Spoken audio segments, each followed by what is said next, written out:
오늘 본문 말씀을 가지고 어떤 신앙을 가진 부모가 될 것인가 라는 제목으로 함께 은혜를 나누겠습니다. 함께 따라 하시겠습니다. 어떤 신앙을 가진 부모가 될 것인가. 한 번 더 따라 하시겠습니다. 어떤 신앙을 가진 부모가 될 것인가. 고맙습니다. 오늘은 한국 교회가 어린이 주일로 지키는 주일입니다. 그래서 오늘은 자녀 신앙교육에 대한 말씀을 여러분에게 드리며 은혜를 나누겠습니다. 우리는 하나님의 나라를 소유한 백성들입니다.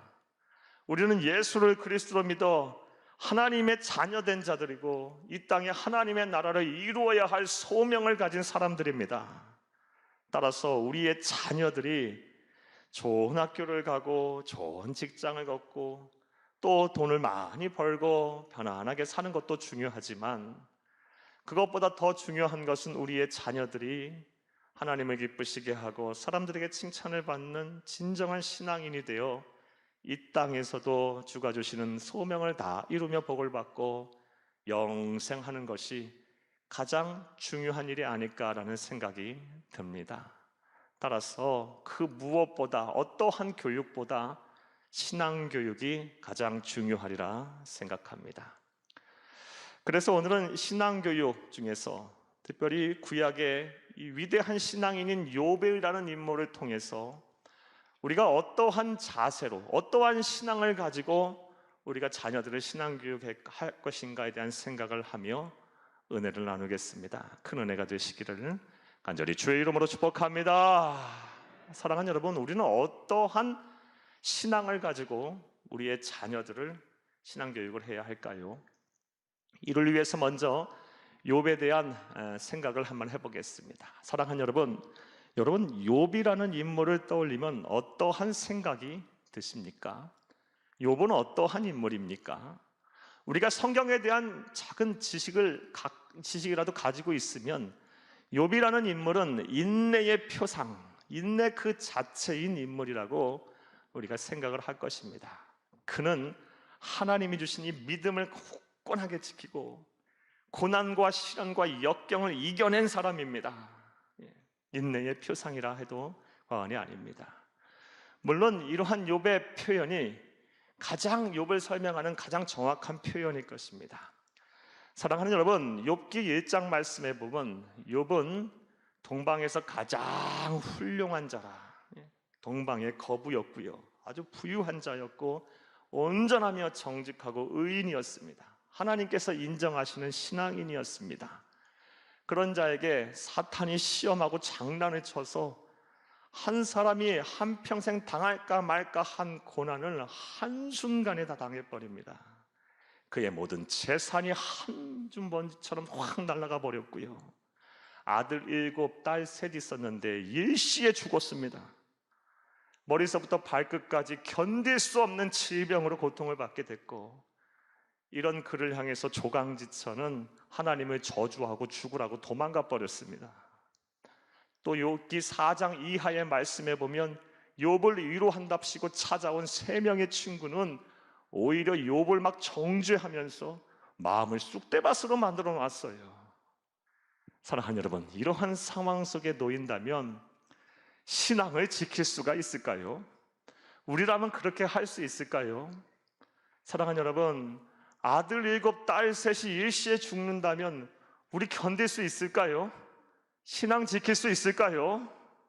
이거 감당할 수 있을까요? 상상도 못할 일일 거예요. 내가 평생 일궈온 재산이 한순간에 하나도 남지 아니하고 싹 사라져 버린다면 우리 마음과 생각 지킬 수 있을까요? 견딜 수 있을까요? 이거 쉽지 않을 거라고 봅니다.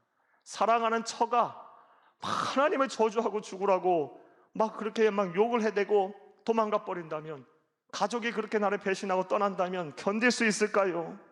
이것도 쉽지 않을 거고, 또 친구답시고 찾아와서 막 마음과 생각을 뒤집어 놓는다면, 더 상하게 만든다면 견딜 수 없을 거예요. 그런 상황 속에서도 욥은 기가 막힌 놀라운 신앙 고백을 합니다. 욥기서 1장 20절에서 22절을 함께 읽겠습니다. 욥이 일어나 겉옷을 찢고 머리털을 밀고 땅에 엎드려 예배하며 이르되 내가 모태에서 알몸으로 나와 싸운즉 또한 알몸이 그리로 돌아갈지라. 주신 이도 여호와시요 거두시는 이도 여호와시니 여호와의 이름이 찬송을 받을지어다 하고 22절 이 모든 일에 욥이 범죄하지 아니하고 하나님을 향하여 원망하지 아니하니라. 아멘. 참으로 놀랍습니다. 놀라워요. 예, 욥은 정말 인내의 사람, 믿음의 사람임에 분명합니다. 그런데 오늘 본문 말씀에 보면 욥에 대해서 우리는 또 다른 우리가 본받아야 할 신앙의 면모를 찾을 수가 있습니다. 본문 말씀을 잘 묵상하고 검토해 보면 우리가 또 본받아야 할 신앙의 면모가 욥에게서 보여집니다. 즉 욥은 성경 전체를 통틀어서 신구약 전체를 통하여서 자녀 교육, 자녀의 신앙 교육을 끝내주게 한 사람인 것 같아요. 자녀들에게 자신의 신앙을 보여주고 가르친 신앙의 부모로서 우리에게 귀감이 되는 인물입니다. 그래서 오늘은 이 신앙의 부모인 신앙교육을 잘한 욥에게서 우리가 신앙교육을 어떻게 할 것인가에 대해서 배워보려고 합니다. 특별히 우리가 어떠한 신앙관을 가지고 어떠한 신앙의 자세를 가지고 어떤 신앙을 가지고 우리 자녀들에게 신앙교육을 해야 될지 생각해보며 은혜를 나누겠습니다. 그 은혜가 되시기를 간절히 주의 이름으로 축복합니다. 축복합니다. 욥은 어떤 신앙을 가지고 그의 자녀들에게 신앙교육을 했을까요? 지금부터 따라 하시겠습니다. 첫째로 욥은 자기 혼자 의인이 되기를 원하지 않았습니다. 욥은 자기 혼자만이 의인이 되는 것을 원하지 아니하였습니다. 이러한 신앙관, 이런 신앙의 자세를 가지고 자녀들의 신앙교육을 하였습니다. 사랑하는 여러분, 앞서 말씀드린 대로 욥에게는 10명의 자녀가 있었습니다. 아들 7, 딸 3이 있었습니다.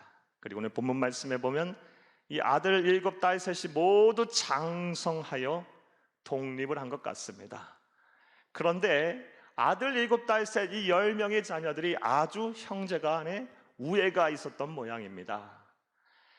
이 아들들이, 딸들이, 자녀들이 이 생일 때가 되면 모든 형제들을 다 불러 모아 크게 잔치를 한 것을 오늘 본문 말씀을 통해서 알 수가 있습니다. 오늘 본 말씀 1절에서 4절 말씀을 함께 읽겠습니다.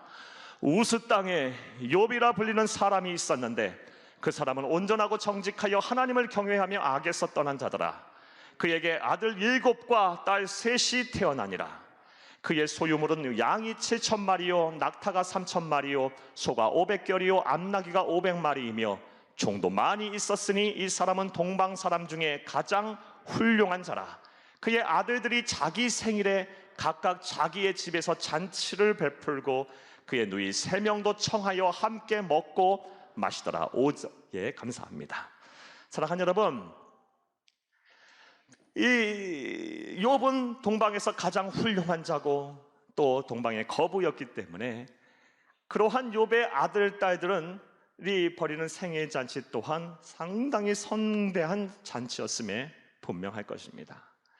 밤새도록 수많은 사람들과 어울려 먹고 마시고 춤추며 기뻐하고 노래하며 이런 잔치를 벌였을 것입니다. 그런데 오늘 본문 말씀에서 우리가 주목해야 할 점은 이러한 잔치를 벌인 이후에 욥이 그들을 불러 모아놓고 행한 행동입니다. 우리는 이 욥의 행동에 주목을 해야 합니다. 사랑하는 여러분, 그렇다면 욥은 어떻게 행동을 했을까요? 잔치 후에 그들을 불러 모아놓고 어떻게 행동했을까요? 오늘 본문 말씀 5절을 함께 읽겠습니다. 그들이 차례대로 잔치를 끝내면 욥이 그들을 불러다가 성결하게 하되 아침에 일어나서 그들의 명수대로 번제를 드렸으니 이는 욥이 말하기를 혹시 내 아들들이 죄를 범하여 마음으로 하나님을 욕되게 하였을까 함이라. 욥의 행위가 항상 이러하였더라. 아멘. 사랑하는 여러분, 욥이 무엇을 했습니까? 잔치가 다 끝나면 그 다음날 아침에 10명의 자녀들을 전부 불러 모아놓고 아들과 딸의 명수대로 각각 명수대로 하나님 앞에 제사를 드렸답니다. 그러니까 10번 예배를 드린 거예요. 하나 이름을 불러 모아놓고. 다시 말해서 욥은 아들 딸들이 이미 장성하였기에 알아서 하겠거니 내버려 두지 아니하고 자기가 직접 가정의 제사장이 되어 자녀들을 다 불러 모아놓고 하나님 앞에 각각 명수대로 이름을 불러가며 성결한 예배, 성결을 위한 예배, 번제를 드렸던 것입니다. 사랑하는 여러분, 번제가 무엇입니까? 구약시대부터 가장 오래된 제사법으로 제물을 태워서 하나님 앞에 드리는 예배 형식입니다. 번제를 드리는 목적은 죄 사함을 위해서예요. 내 죄를 고하고 하나님으로부터 용서를 받는 이 수단으로, 방법으로 드리는 제사법이 바로 번제입니다. 즉, 이 욥은 아들과 딸 10명을 다 불러 모아놓고 행여 이들이 잔치 가운데 하늘 잔치를 벌이면서 죄짓지 않았나, 하나님의 마음을 아프게 하지 않았나 걱정이 돼서 성결 의식으로 10명 이름을 다 불러가며 10명의 수대로 그 다음날 아침에 다 불러 모아놓고 제사를 드렸던 것입니다. 사랑하는 여러분, 그렇다면 욥이 왜 그렇게 했을까요? 그 이유는 아주 분명합니다. 욥은 혼자 의인이 되는 것을 원치 않았기 때문입니다. 다른 말로 하면 혼자 구원받는 것을 원치 않았기 때문입니다. 혼자 믿음의 사람이 돼서 하나님께 복을 받는 것을 원치 않았기 때문입니다. 아들들, 딸들, 모든 가족들이 다 구원을 받고 다 하나님의 백성이 되고 다 의롭게 살기를 원했기 때문에 그렇게 한 것입니다. 따라서 저와 여러분 또한 우리의 자녀들이 내 품 안에 있건 아니면 장성하여 독립해서 내 품을 떠났건 간에 우리는 욥처럼 나 혼자 의인이 되는 것을, 또 나 혼자 구원받는 것에서 만족하지 마시고 우리의 자녀들과 우리의 후손들을 위해서 열심히 기도하고 또 신앙교육을 해야 할 줄로 믿습니다. 하지만 이거 참 힘든 일입니다. 오늘날 세상은 더욱 그러합니다. 왜냐하면 오늘날에는 이 부모의 권위가 아주 실추된 세상이기 때문입니다. 요즘 얼마나 이 부모의 권위가 실추됐는지 아이들이 초등학교만 가도 부모가 자녀의 눈치를 봐야 합니다. 하물며 자녀가 장성하여 독립했다면 더 어떠하겠습니까? 참 쉽지 않을 거예요. 부모가 자녀의 눈치를 많이 봐야 돼요. 쉽지 않아요. 그런 상황 속에서 자녀에게 신앙을 권면하고 함께 의인이 되어야 한다, 함께 성결한 백성이 되어야 한다, 함께 구원받은 백성이 되어야 한다, 예수 잘 믿어야 한다라고 이야기하고 권면하고 가르치는 것이 쉽겠습니까? 그러나 우리는 포기할 수가 없습니다. 왜냐하면 자녀들이 너무 소중한 존재들이니까요. 후손들이 너무 소중한 존재들이니까요. 나의 생명과 바꿀 수 있는 존재들이니까요. 사랑하는 여러분, 아무리 힘들고 어렵더라도, 아무리 불편하고 아무리 괴롭더라도 자녀와 후손들을 위한 신앙교육에 열심을 다하시기를 간절히 주의 이름으로 축복합니다. 이제 자녀들을 잘 보세요. 그리고 잘 권면하세요. 먼저 구원의 확신이 있는지, 주의 성수는 하는지, 주의 몸된 교회를 사랑하는지, 하나님의 말씀대로 살려고 하는지, 그의 심령에 하나님의 마음이 있는지, 하나님의 나라의 땅에 이르려는 열정과 소망이 있는지, 소명이 있는지, 그 마음이 천국을 이루고 있는지, 11점의 기타 헌금을 정직하게 하는지, 영혼 사랑하는 마음과 열정이 있는지, 구제와 전도와 선교의 열정이 있는지, 하나님의 말씀에 순종하는 삶을 사는지 부지런히 살피고 그들에게 신앙을 권면해야 할 줄로 믿습니다. 욥은 장성하여 독립한 자녀에게까지 이렇게 했어요. 그러므로 저와 여러분 또한 이런 삶을 살아야 할 줄로 믿습니다. 이것이 오늘 우리가 첫 번째로 욥에게서 배울 신앙관입니다. 자녀 신앙교육을 위한 신앙관. 우리는 어떤 신앙을 가져야 합니까? 나 혼자 의인으로 살아서는 안 됩니다. 또 우리가 욥에게서 어떠한 신앙관을 배울 수 있을까요? 욥은 어떠한 신앙을 가지고 자녀들에게 신앙교육을 하였을까요? 따라 하시겠습니다. 둘째로, 욥은 말이 아닌 행동으로 신앙교육을 하였습니다. 말로도 부지런히 했겠죠. 하지만 무엇보다도 행동으로 그는 신앙교육을 한 것을 보게 됩니다. 사랑하는 여러분, 오늘 본문 말씀을 자세하게 또 좀 더 깊이 묵상하게 되면 참 흥미로운 사실을 발견하게 됩니다. 그것이 무엇이냐? 욥은 철저한 신앙인이었어요. 이거 부인하지 못하는 철저한 신앙인이었어요. 하지만 욥은 철저한 신앙인임에도 말로 따지는 재미없는 금욕주의자가 아니었어요. 그리고 전혀 융통성이 없는 경건파도 아니었어요. 이것에 대해서 좀 더 구체적으로 여러분에게 설명을 드리면 다음과 같습니다. 사랑하는 여러분, 본문 말씀에 보면 욥은 아들들과 딸들이 함께 모여 잔치를 할 때 감내라 배나라 이래라 저래라 한 말 한마디 하지 않았어요. 하게 내버려 뒀어요. 뭘 하든 간에. 그리고 행여 이들이 죄를 짓나 감시하지도 아니고 따지고 묻지도 않았어요. 그러나 그 다음날 아침이 되면 우리가 살펴본 대로 다 불러 모아놓고 각각 명수대로 행여 너희들이 죄짓지는 않았냐, 하나님 앞에 성결한 성결 회복을 위한 번제물을 드렸고, 그리고 이것을 항상 하였다라고 성경은 기록하고 있습니다. 우리 5절 말씀에 다시 한번 읽겠습니다. 그들이 차례대로 잔치를 끝내면 욥이 그들을 불러다가 성결하게 하되 아침에 일어나서 그들의 명수대로 번제를 드렸으니 이는 욥이 말하기를 혹시 내 아들들이 죄를 범하여 마음으로 하나님을 욕되게 하였을까 함이라. 욥의 행위가 항상 이러하였더라. 아멘. 여러분, 한두 번 하면 자녀들이 그러려니 했겠죠. 하지만 욥은 항상 이렇다고 해요. 항상 그렇게 한 겁니다. 자녀의 수가 10명이니까 여러분, 10명이 한 달씩만 생일 잔치를 해도 1년이에요. 1년. 매달마다 욥은 한 번도 거르지 아니하고 말이 아닌 행동으로 이러한 신앙의 모습을 보여준 것입니다. 사랑하는 여러분, 욥의 항상 이렇게 하는 행위를 보면서 자녀들은 어떠한 생각이 들었을까요? 그리고 욥은 이런 행동을 통해서 자녀들에게 어떠한 메시지를 전하려고 했을까요? 어떠한 영적인 교훈을 주고자 했을까요? 필시 욥은 자녀들에게 이런 교훈을 주기를 원했던 것 같습니다.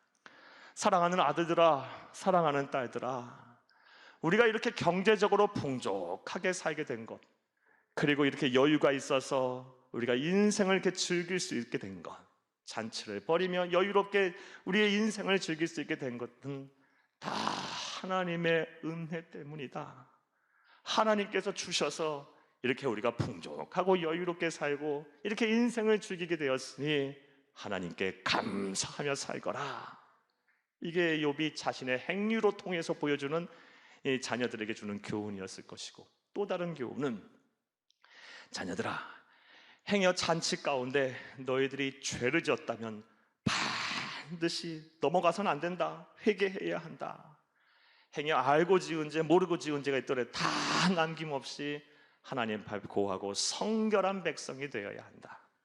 왜냐하면 하나님의 자녀에게 있어, 하나님의 백성에게 있어 성결한 사람이 되어 하나님과 동행하고 교제하는 것만큼 인생에서 가치가 있고 중요한 것이 없기 때문이다. 이것을 항상 그러한 제사를 잔치 후에 자녀들을 모아놓고 함으로 인해서 자녀들의 마음에 분명하게 새겨주었을 거예요. 자녀들 그런 모습들을 보면서 우리 아버지는 하나님 중심주의로 사는 분이야. 우리가 이런 여유를 누리고 풍족한 삶을 사는 것은 다 우리 아버지가 하나님을 경외하고 하나님을 참 믿고 우리가 모두가 다 이렇게 주의 은혜 속에 살게 된 것 때문이야 하면 하나님께 감사하는 삶을 살았을 것이고, 이 세상에 주와 동행하는 것보다 더 귀한 것은 없다라는 것을 분명하게 자녀들은 인식하고 있었을 것입니다. 사랑하는 여러분, 이처럼 우리는 말로도 신앙교육을 해야 하지만 무엇보다 자녀들에게 행동으로 신앙을 교육을 해야 할 줄로 믿습니다. 자녀들이 내 품 안에 있건 독립해서 창성하여 나갔건 간에 상관없어요. 행동으로 우리가 우리의 신앙을 보여주면 자녀들은 그것을 보고 감동을 받을 것이고 우리와 같이 예수를 믿는 아주 위대한 신앙인들이 다 될 것입니다. 할렐루야! 그렇다면 우리가 자녀들에게 어떠한 신앙을 보여주어야 할까요? 어떠한 행동들을 보여주어야 할까요? 참 많죠. 예배를 생명과 지게하게 여기고 힘들고 어려울 때마다 하나님 앞에 매달려 기도하는 모습도 보여주어야 하고, 그리고 영혼 사랑하는 열정을 가지고 전도와 선교와 구제하는 일도 힘써야 할 것이고, 그리고 내 마음과 생각의 평화를 누리고 그리고 많은 사람에게 이 하나님의 사랑을 베풀고 나누는 일들 아주 많아요. 자, 욥은 어떻게 신앙교육을 했습니까? 말로도 했겠지만 무엇보다 행동으로 신앙교육을 철저하게 했습니다. 자, 이제 말씀 맺겠습니다.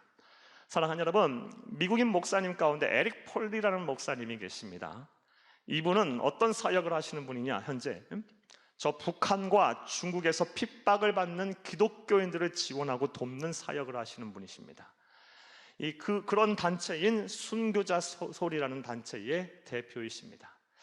이분이 조금 오래되긴 했지만 2012년도에 다음과 같은 책을 썼어요. 아직 우리나라에 번역이 안 됐는데 These Other Generations라는 책을 썼어요.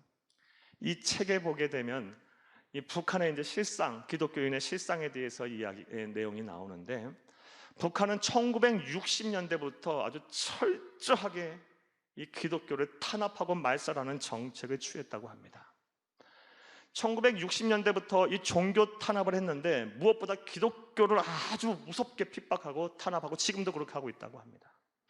예수를 믿는다는 이유로 이 정치범 수용소에 끌려가서 막 사람 이하의 대접을 받고 총살을 당하고 교수형을 당하고 막 굶겨 죽이고 얼려 죽이고 막 팔다리를 끊고 눈을 뽑고 혀를 자르고 이런 일들을 계속 해왔고 지금도 그러고 있다고 합니다. 그런데 놀라운 사실, 충격을 받은 사실은 그런 가운데서 지금부터 약 8년 전의 통계인데 아직도 지하교회에서 신앙을 지키는 성도들이 10만 명이 있다고 합니다. 그런 상황 속에서도. 그리고 이름은 정확하게 밝힐 수가 없어서 밝히지 못했지만 이 목사님이 직접 만나고 감동을 받은 배시성을 가진 가문이 있는데 3대째 그런 상황 속에서 신앙을 지키려고 애를 쓰는 그런 집안이 있다고 합니다. 사랑하는 여러분, 제가 이 글을 읽으면서 얼마나 부끄러운지 몰라요. 얼마나 부끄러운지 몰라요. 우리는 북한과는 비교할 수도 없을 정도로 자유롭고 평화로운 세상에 살고 있어요. 우린 예수 믿고 싶은 마음대로 믿을 수 있어요. 누가 뭐라고 합니까? 그런데 우리는 우리의 신앙을 대립하기 위해서 어떤 노력을 했어요? 저 북한은 지금 동시대에 살고 있는 저 사람들 가운데 누군가는 죽으면 죽으리라 하는 일사각오를 가지고 신앙의 대를 잇기 위해서 노력하는 사람들이 있는데 우리는 무슨 노력을 했습니까? 나 하나 신앙 건사하기도 힘들어하고 버거워하지 않았어요.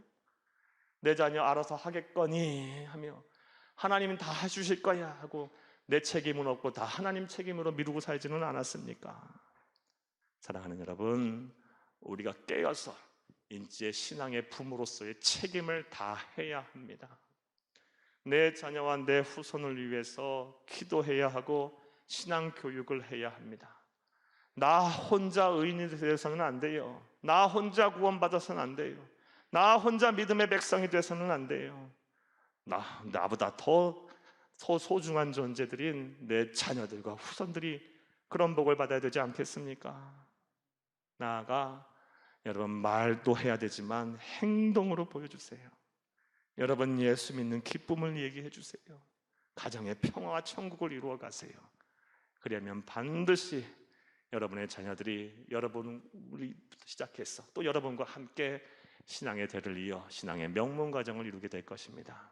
이런 은혜와 복이 여러분 가운데 임하기를 간절히 주의 이름으로 축복합니다. 축복합니다. 축복합니다.